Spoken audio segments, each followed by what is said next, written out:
오 주님, 우리의 삶은 주님께 속해 있습니다. 우리의 삶을 다 주님께 올려드립니다.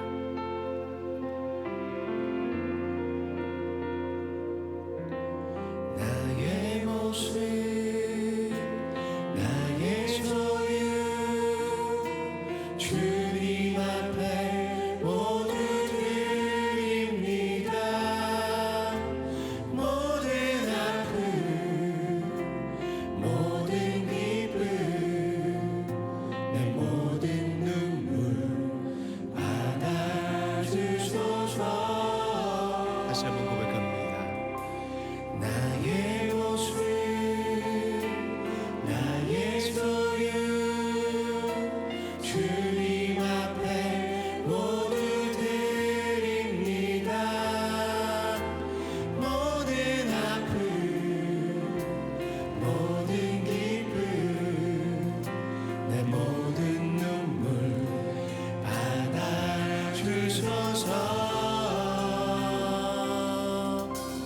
나의 생명을 드리니 주 영광 위하여 사용하옵소서. 내가 사는 날 동안에 주를 찬양하며 기쁨의 제물 되리. 나를 받아주소서.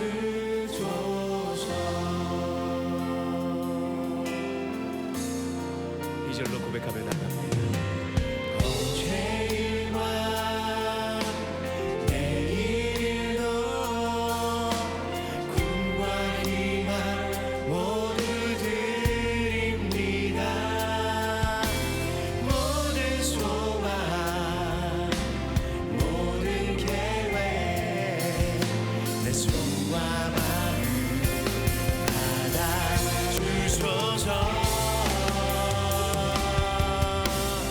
나의 생명을 드리니 주 영광 위하여 사용하옵소서.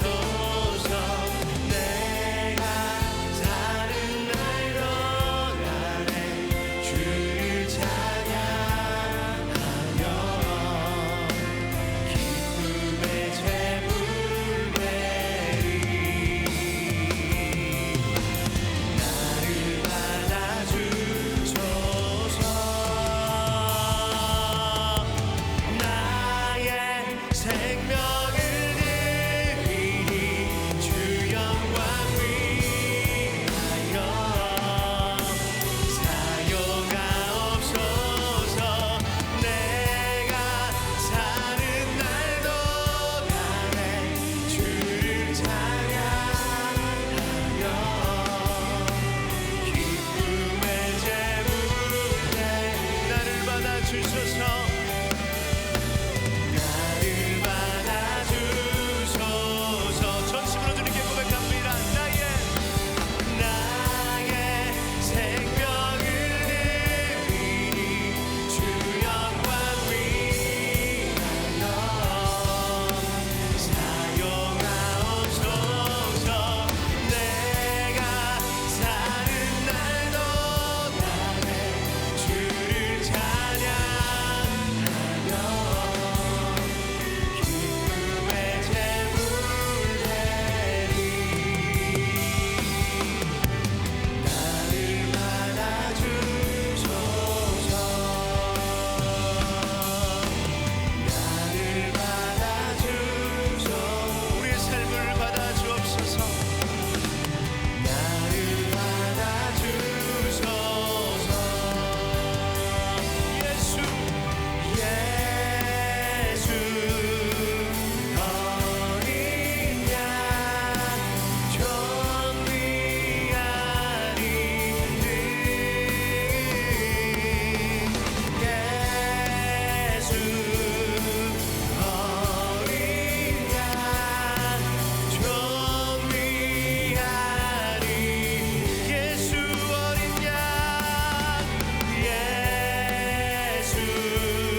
자리에서 일어나 경배하시겠습니다.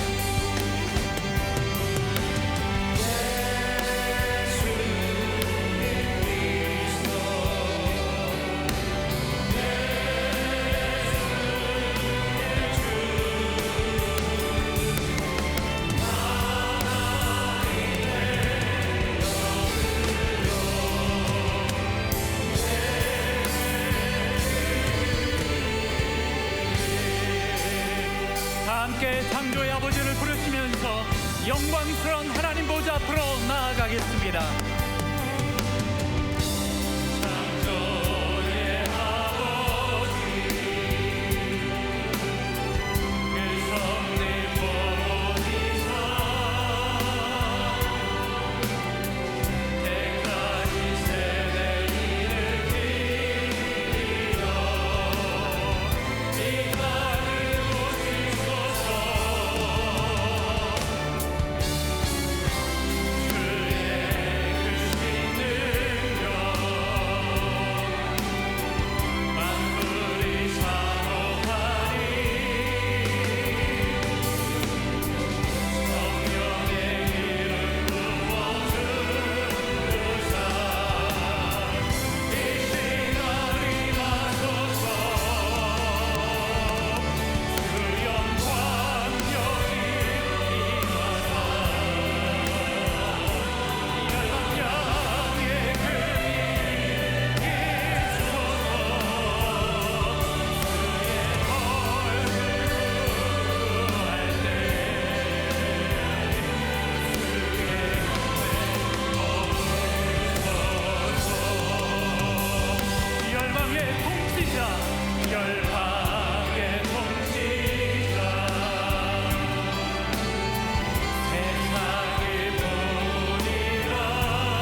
은혜의 찬양 감사드립니다. 이제 성경 말씀을 봉독하겠습니다. 각 가정에서 온라인 생중계 예배로 참여하시는 성도님들께서는 함께 봉독해 주시기 바랍니다. 오늘 우리에게 주시는 하나님의 말씀은 고린도후서 5장 14절에서 15절까지의 말씀입니다. 제가 가지고 있는 성경은 신약 성경 290페이지입니다. 고린도후서 5장 14절에서 15절까지의 말씀 함께 교독하시겠습니다. 14절 제가 먼저 읽겠습니다. 하나님의 말씀입니다.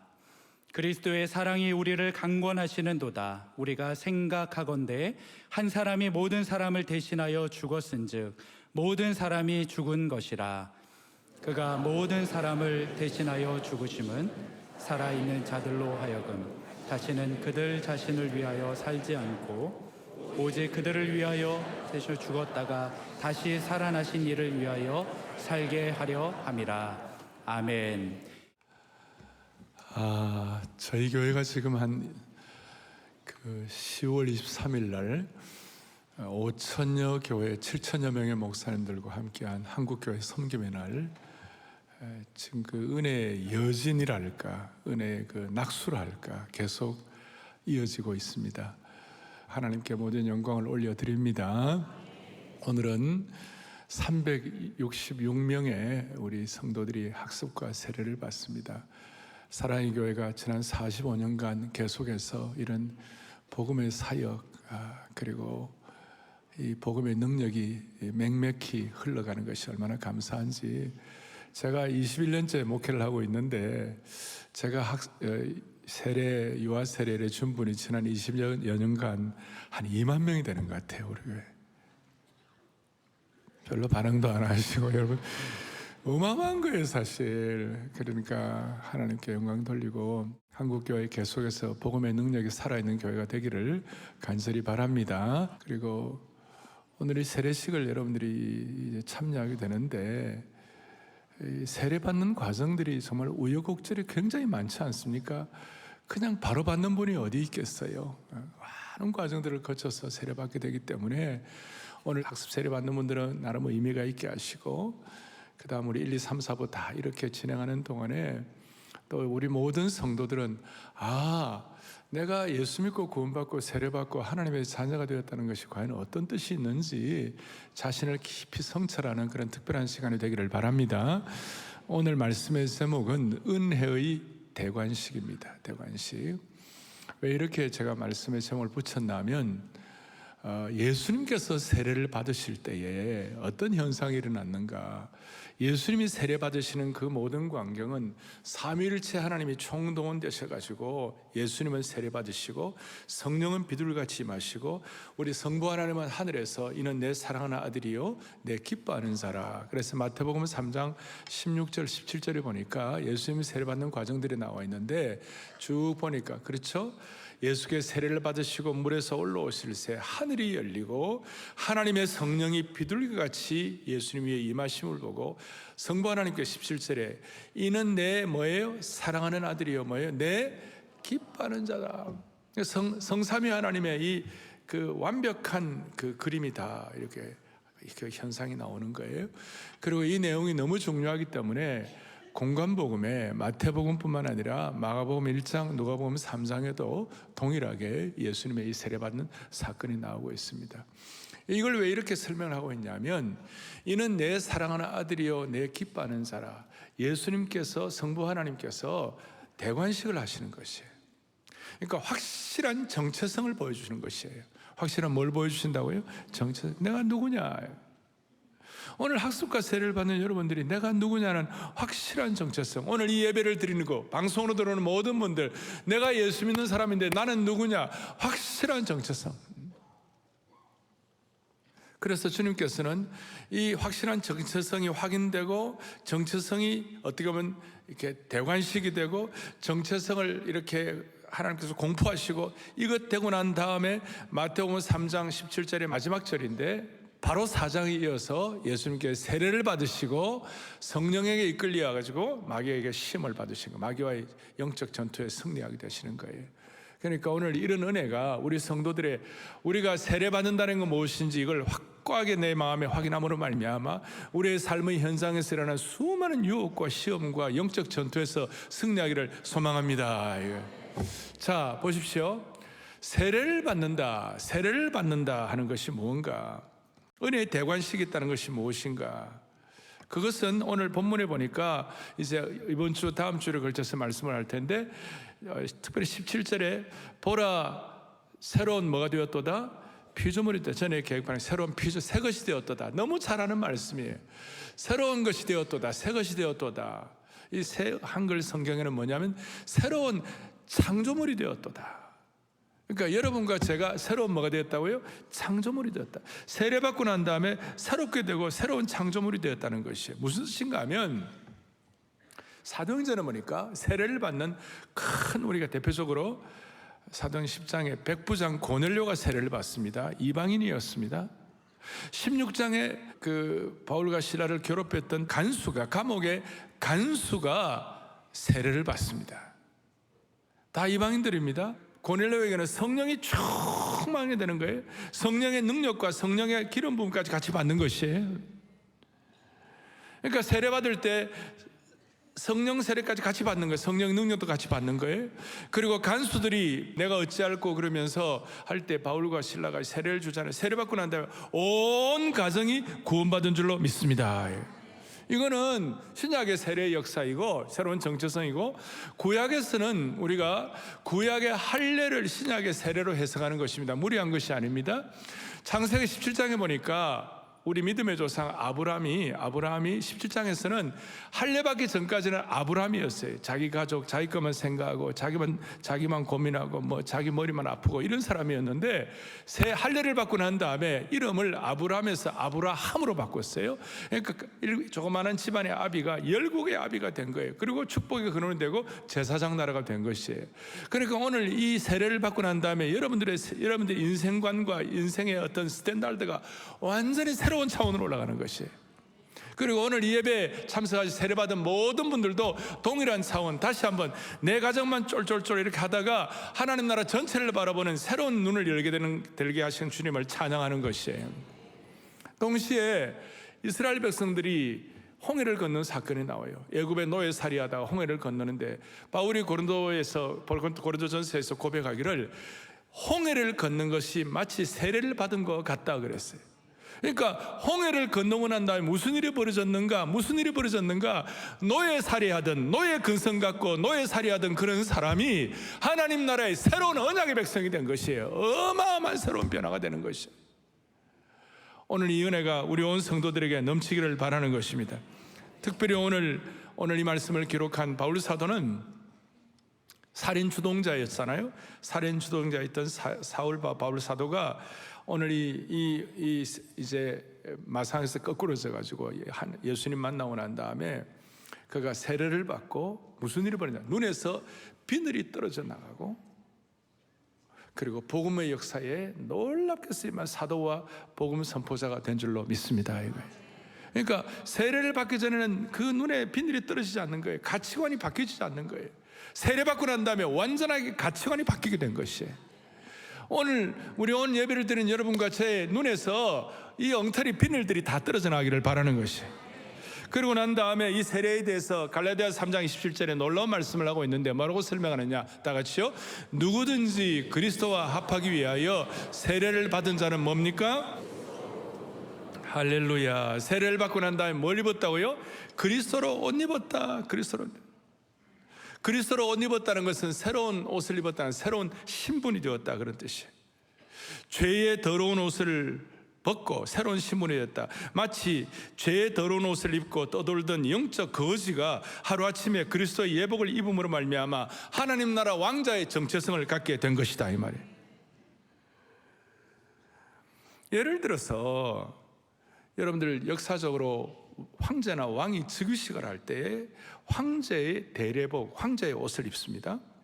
로마 같은 경우는 황제의 옷을 상징하는 색깔이 퍼플, 이 보라색이었습니다. 그리고 그 보라색은 왕족이나 고위 귀족들의 의복이 되었습니다. 왜냐하면 이 보라색 염료를 얻는 것은 굉장히 과정이 매우 어려웠고 비용이 많이 들었습니다. 그래서 사도행전에 보니까 여러분 빌립보 교회 개척의 어떤 창립 멤버였던 자주 장사 루디아 들어보셨습니까? 그 자주 염료 장사예요. 그러니까 이 여인이 어마어마한 그 당시에 여류 사업가였어요.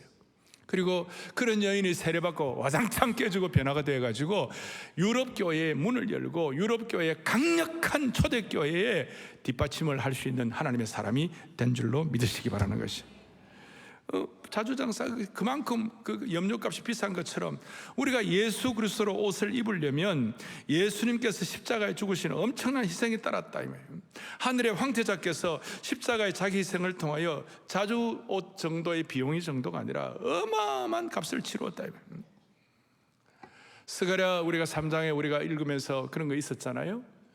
대제사장 여호수아가 마귀에게 참소를 당하는 것이, 너 왜 더러운 옷 입고 너 더러운 옷 입어가지고 자격이 없다 이런 식으로 마귀가 막 참소를 하니까 하나님께서 아니야, 그 대제사장 여호수아가 더러운 옷을 벗기고 아름다운 예복을 주시고 정결의 관을 씌워 주신 것입니다. 자, 오늘 제가 신구약 전체를 통틀어서 세례받는 것이 뭐냐, 새로운 옷을 입는 것이 무엇이냐, 우리가 세례받고 난 다음에 어떤 정체성을 갖게 되었는가, 이걸 가지고 우리의 삶의 역사에서 어떻게 매일매일 삶의 현재 승리하게 될 것인가, 이제 한 가지만 오늘 적용을 하겠어요. 오늘 본문에 있습니다. 뭐라고 나와 있습니까? 14절에 보니까 14절에 자, 한 사람이 모든 사람을 대신하여 뭡니까? 죽었은즉 나오는데 우리가 어떤 식으로 우리가 남은 인생을 세례받은 자로 살아야 할 것인가, 오늘하고 다음 주에 걸쳐서 말씀을 드릴 텐데 오늘 한 가지만 하겠어요. 은혜의 대관식을 한 사람은 자기 자신에 대해서는 장례식을 치러야 되는 거예요. 장례식 얘기하니까 벌써 안 좋아하시네요. 자, 은혜의 대관식을 한 사람은 자기 자신에 대해서 뭘 해야 한다고요? 장례식을 치러요. 이건 제 얘기가 아니고 한 사람이 모든 사람을 위하여 대신하여 죽었은즉 그 다음 모든 사람이 뭡니까? 죽은 것이라. 좀 더 구체적으로 설명을 하면 로마서 6장 3절 4절에서 자, 같이 우리 읽겠습니다. 그의 죽으심과 합하여 세례 받을 줄을 알지 못하는 받은 줄을 같이요 세례를 받음으로 그와 함께 장사되었나니. 오늘 우리가 하나님이 너는 내 사랑하는 아들이여 내 기뻐하는 자라 이렇게 하면서 우리에게 세례를 주시는데 이 은혜의 대관식을 한 사람은 첫째 해야 할 것이 뭐냐? 반드시 장례식을 치러야 되는 거예요. 내 자아에 대한 장례식을 치러야 되는 거예요. 내 자아, 내 자아, 그 다음에 자기가 펄펄 살아있는 거, 자아에 대한 장례식을 처리하고 자기를 부인하고 또 우리도 모르게 뭐 섭섭하고 이런 거 좀 뭐 하면 공로의식 그거 처리하고 공로의식 대신에 은혜의식으로 자아를 처리하고 자기를 부인하고 그 다음에 우리가 염소처럼 내가 뭐 안 했냐고 맨날 들여받고 그런 사람이 순한 양처럼 내가 뭘 그걸 했느냐고 그런 식으로 겸손하게 나가는 양처럼, 그러니까 염소의 상태를 처리하고 공로의식을 처리하고 그 다음에 옛 자아를 처리하고 자기 죽음을 선언하는 것이에요. 더 구체적으로 말하면 우리가 중독되어 있는 모든 것으로부터 장례식을 해야 되는 거예요. 예를 들어서 게임, 쇼핑, 홈쇼핑, 음식, 유튜브, 미움, 질투, 배신감 등 나를 얽매어서 컨트롤하려고 하는 것부터 장례식을 해야 하는 것이에요. 우리가 취미로 어떤 것을 좋아하고 뭐 이렇게 귀하게 생각하고 하는 그건 it's okay. 그런데 여러분 그 취미 생활 이런 것이 여러분들을 지배한다면, 영어로 말하면 addiction, 중독해 한다면 그 중독해 하는 것으로부터 자기 죽음을 선언하고 해방을 받아야만 하는 것이에요. 자기 죽음을. 옛 사람이 죽고 새 사람, 새로운 정체성을 가졌다는 것은, 세례를 받음으로 말미암아 그와 함께 장사되었다는 것은 내 자아에 대한 죽음을 선포하고 새로운 자아, 은혜의식, 이렇게 우리가 새롭게 되어가는 것인데, 이게 얼마나 중요한가 하면, 여러분 이제 연말이 다가오잖아요. 그러니까 자신을 한번 돌아보는 것이에요. 자아가 죽는 것이 얼마나 중요한가. 지난주에 세계적으로 유명한 여배우가 명대사를 했어요. 내 인생이 왜 이래 우울하지? 나의 탁월함은 어디 간 거야? 만사가 왜 이래 우울하지? 나의 탁월함은 어디 간 거야? 쉽게 말하면 내 인생의 의미는 어디에 있는가? 그래갖고 막 자기 자아를 막 찾아 헤매고 막 그래 하는데, 여러분 그 아무리 해봐야 처음 조금 되는지 모르지만 결국은 허무하고 결국은 힘들 거예요. 왜냐하면 내 인생이 왜 이래 우울하지 한 이유가 뭐예요? 자기를 바라보기 때문에 우울한 거예요. 나 자신에게 집중하니까 우울한 거예요. 여러분 이거는 너무 중요한 거예요. 오늘 세례받는 분들뿐만 아니라 온 교우들 깊이 생각하셔야 되는 거예요. 저도 그렇고 여러분들도 그렇고, 내 자아를 바라보고 내 자신을 바라보고 계속 나를 집중하는 동안은 여러분의 인생은 우울하게 되어 있는 것이에요. 이건요 하나님의 창조 섭리예요. 그러니까 하나님의 창조 섭리는 좀 깊이 들어요. 하나님의 창조 코드는 뭐냐면, 여러분과 제가 자기만을 바라보고 자아에 몰두하고 자신에 대해서 막 이렇게 집중하는 한 여러분들의 인생은, 남은 인생은 우울하게 돼 있어요. 내가 명대사 다시 얘기할게요. 내 인생 왜 이래 우울하지? 만사가 왜 이래 우울한 거야? 내 탁월함은 어디 간 거야? 내 삶의 의미는 어디 있는 거야? 여러분 진짜 삶의 의미는 내 자아가 죽고 자아에 대한 장례식을 하고 주님께 집중해야 되는 것이에요. 누가 그래요? 공자가 죽어야 나라가 산다. 아니에요. 자아가 죽어야 내가 사는 거예요. 제가 이 얘기하면 그렇지, 우리 남편의 자아가 죽어야지, 내 아내의 자아가 죽어야지. 여러분 다른 길이 없어요. 하나님은 하나님 중심으로 창조를 한 거예요. 그리고 하나님 중심으로 우리가 살도록 만들어 주신 거예요. 그리고 하나님을 집중하도록 만들어 주신 거예요. 근데 나를 집중하고 사는 한 나는 계속 우울할 거예요. 메마른 인생 가운데서도 하나님을 집중하고 살면 내 삶은 다시 청청한 시절을 쫓아 과실을 맺는 그런 삶이 오게 되어 있는 것이에요. 그리고 나를 집중하는 한 내 인생의 탁월함 그건 별로 안 나타나고, 하나님을 집중하는 한 하나님이 주신 은혜의 탁월함이 우리 앞에 펼쳐지게 되어 있는 것이에요. 그래서 나만 바라보는 것을 장례식하고 하나님 바라보는 것을 살려야 되는 줄로 믿습니다.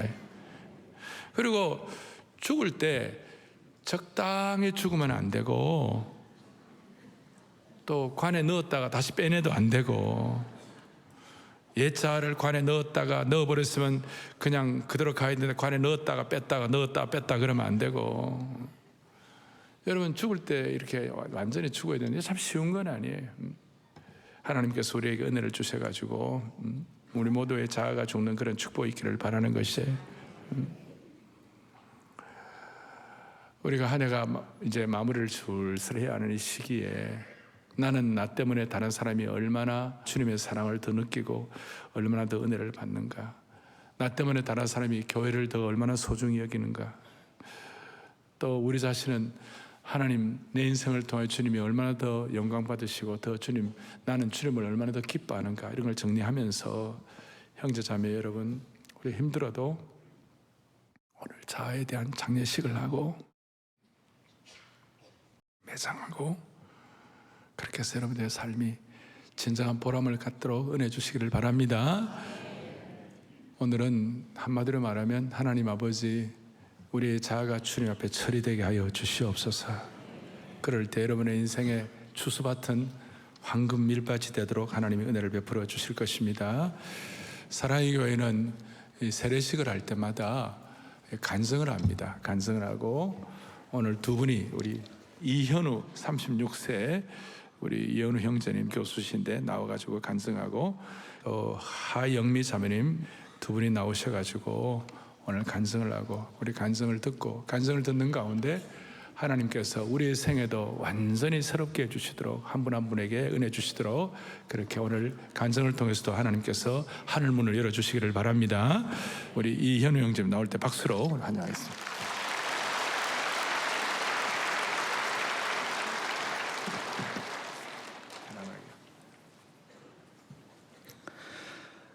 저의 친가는 대대로 독실한 천주교 집안이었습니다.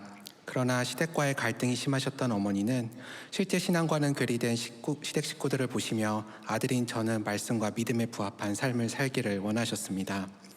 그러나 정작 저는 신앙에 크게 관심이 없었고 의대를 가기 위한 입시에 전념했습니다.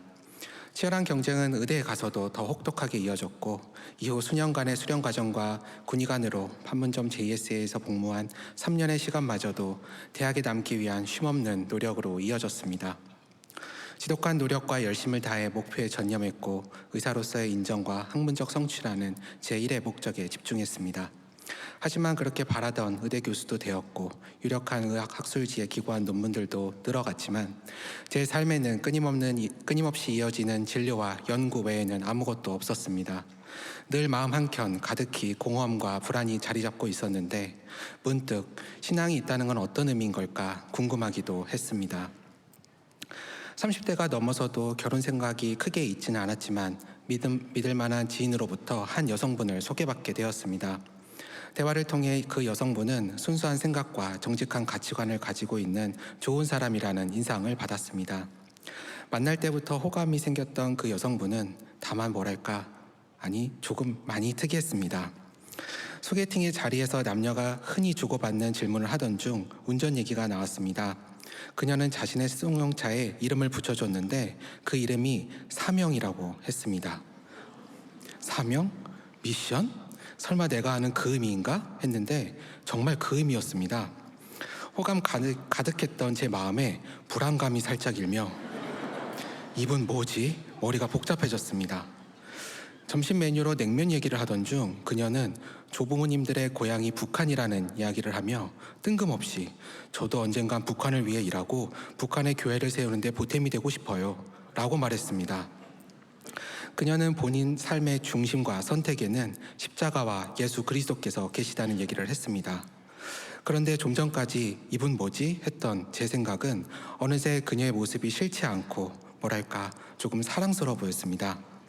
그 말을 들으니 그녀가 처음 볼 때보다도 더 예뻐 보였습니다. 그녀가 지금 제 간증을 이 자리에서 함께 듣고 있기 때문에 하는 말은 아닙니다. 물론 지금도 예쁘지만 그때 정말 아름다운 사람이라고 느꼈던 것 같습니다. 그렇게 소개팅 이후 몇 번의 만남을 이어가던 중 그녀는 본인이 다니는 교회에 한번 같이 가보지 않겠냐고 했습니다. 그렇게 2019년 12월 20일 저는 사랑의 교회 안아주심의 본당에 처음 와보게 되었습니다. 천주교와 다른 교회 예배가 낯설기도 했지만 예배를 드리던 중 어느새 저는 마음속으로 예수님, 제가 예수님 앞에 오기까지 오랜 시간이 걸렸습니다. 부디 저를 붙잡아 주시고 놓지 말아 주세요. 이렇게 기도하고 있었습니다. 그로부터 약 한 달이 지난 어느 날 정신을 차려보니 저는 언약채플 결혼예배 신청서에 사인을 하고 있었습니다. 사람은 적어도 4개월은 만나봐야 한다는 저의 평소 신념이 무색하게 결혼 준비는 엄청난 속도로 진행되었습니다. 제 아내뿐만 아니라 장인어른, 장모님, 처형부부 모두 사랑의 교회를 다니셨는데 주중에 모든 에너지를 쏟고 주말에는 종일 잠을 자는 것이 저의 삶의 루틴이었으나 매 주일마다 교회에 나가는 놀라운 변화가 생겼고 물 흐르듯 신앙생활이 시작되었습니다. 이제는 알 사람만 알도다는 오정현 담임 목사님이 하시는 말씀의 뜻도 알아듣는 수준이 되었습니다.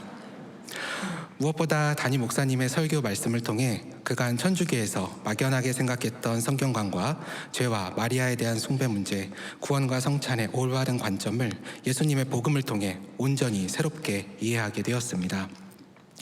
사실 저희 부부는 결혼 전부터 아이를 갖지 않기로 결심한 소위 말하는 딩크 부부였습니다. 나름 이유가 있었습니다. 저보다 7살 어린 제 여동생은 ADHD 증상으로 어린 시절부터 발달과 성장의 어려움을 겪었고 무엇보다 여동생을 평생 케어해 오신 어머니의 수고를 옆에서 목격했기 때문입니다. 산부인과 의사였던 아내도 많은 사례를 보아오면서 모든 임신과 출산이 해피엔딩으로 끝나지 않는다는 것을 오히려 너무 잘 알아서인지 출산과 육아에 대한 마음이 없다고 했습니다. 그러나 저희는 결혼 후 함께 사랑의 교회 예배를 드리며 말씀을 듣고 기도하던 중 우리의 생각이 교만한 것이었다는 것을 깨닫고 회개하게 되었으며 한 번의 유산을 넘어 하나님께서 주신 사랑스러운 딸을 올해 7월에 만나게 되었습니다. 아직 초보 부모이지만 아빠가 되어보니 독생자 예수님을 내어주신 놀라운 하나님의 사랑이 마음에 와닿습니다. 저희 딸이 태어난 순간 그 아이를 마주하며 이제 이 아이를 위해 내가 못할 것이 없고 기꺼이 대신 죽을 수도 있다는 것을 경험했기 때문입니다. 그리고 이 놀라운 생명의 탄생을 목도하면서 에베소서 2장 1절 말씀 그대로 허물과 죄로 죽었던, 그래서 아무 희망도 소망도 꿈꿀 수 없었던 인간의 비참함을 참아두고 볼 수 없어 친히 인간이 되어 죄의 문제를 십자가에서 대속하시고 부활하신 예수님의 사랑을 실존적으로 깨닫게 되었습니다. 저는 이제야 비로소 예수님은 사랑이 많으신 분이 아니라 사랑 그 자체이심을 깨달았습니다. 이제 저희 부부는 하나님 앞에 새롭게 다짐하며 살아가고 있습니다. 이제는 사랑하는 제 아내만의 꿈이 아니라 저희 가족이 함께하는 우리의 꿈이 된 북한 선교의 비전 가운데 우리 부부의 삶이 기꺼이 쓰여지고, 나아가 이제 4개월 된 저희 딸도 통일시대에 귀하게 쓰임받는 사람으로 자라나기를 간절히 소망합니다.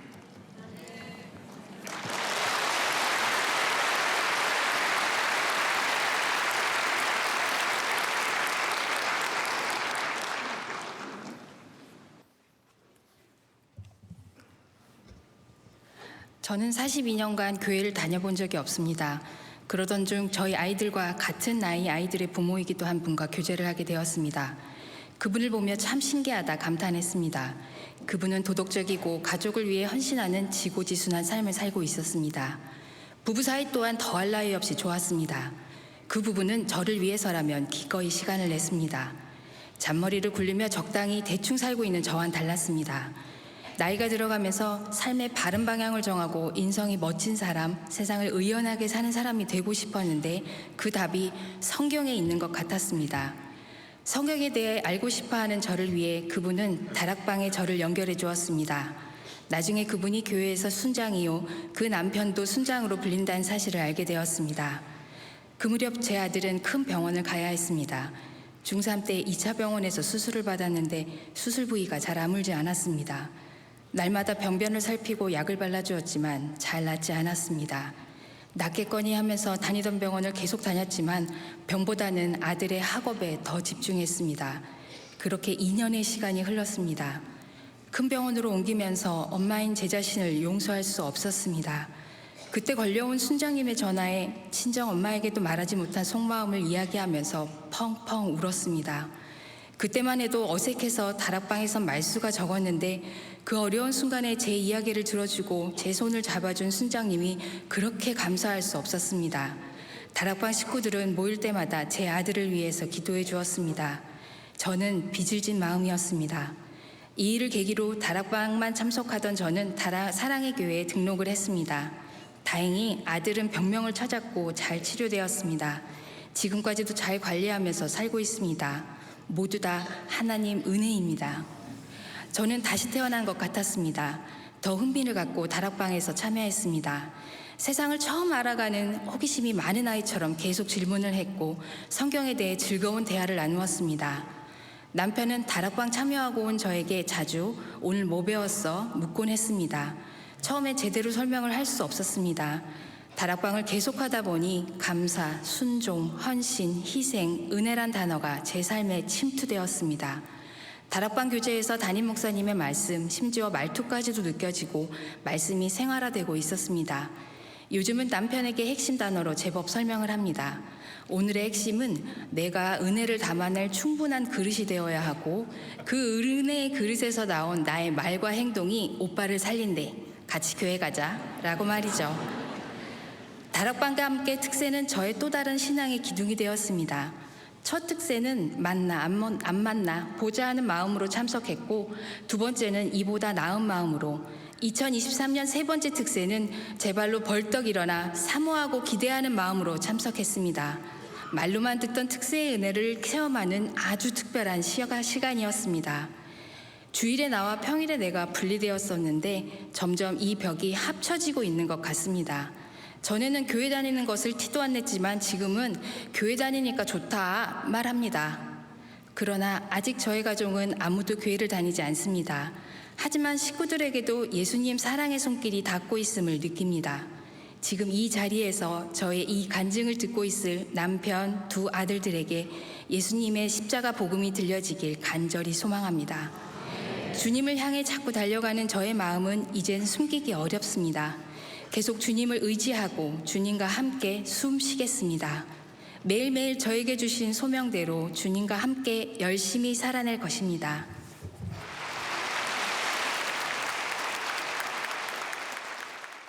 이제 우리 다 일어나셔가지고 마지막 찬송 크고 놀라운 평화가 내게 있니 세례받은 분들이 고백할 수 있는 고백적 찬양입니다. 오 놀라운 주. 그리고 이어서 찬양하세요 우리 주 삼위일체 하나님을 찬양하고 예배를 마무리하겠습니다.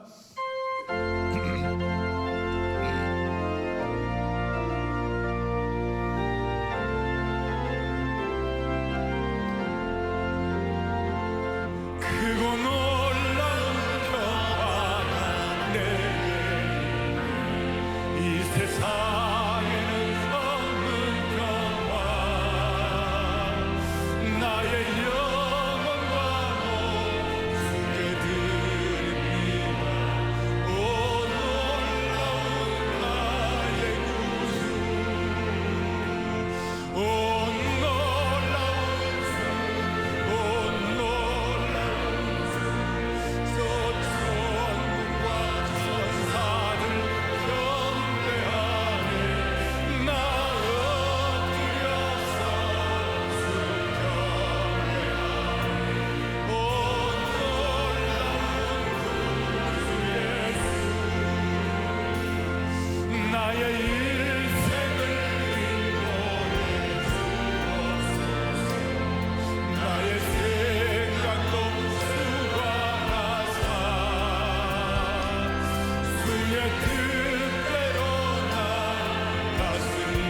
다스리옵소서 오 놀라운 나의 3절 나의 모든 것 주님께 드리오니